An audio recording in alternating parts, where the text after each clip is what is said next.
Okay, let's talk about the Haint.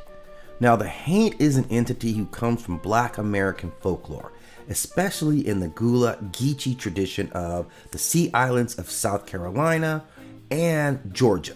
Now, this is a malevolent, specifically, or restless spirit, not just some spooky story that they use to scare kids into behaving. Now, we have to remember, Haints typically come from one of three sources. Sometimes it's a lingering spirit, something that didn't just transition properly. That's going to be your best case scenario in any type of Haint. While disruptive, they're not necessarily a force of nature. The other interpretation is that of an energy imprint. Now, this is left behind by trauma, injustice, or unfinished business. Now, these are both known for being, highly persistent and task oriented. They will stay there until they get resolution for whatever those three issues are disrupting them. They can be very dangerous, they can be very aggressive. Now, there's another type of Haint that I think is even more insidious, and this is the Haint that feeds on disruption. This is a Haint that lives on fear, sickness, bad luck, and sleeplessness.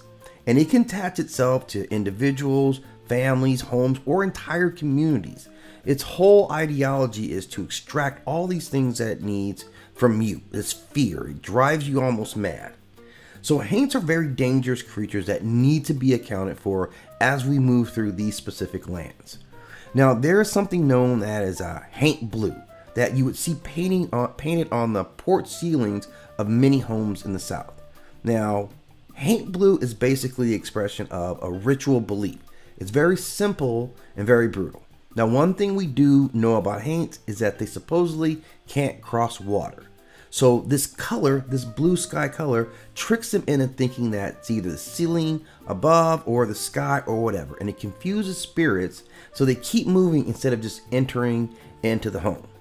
Now, at all costs, we need to remember that Haints are very dangerous. Haint is not an ancestor who is watching you over you. A Haint is not a guardian spirit. A Haint is not a cute ghost story. Ancestors are revered. Haints are avoided. They're warded off, or you have to out-trick them. There's a lot of meaning that goes on to Haints because they show up in areas that were tied to bad acts, enslavement, violent, displacement, and broken homes.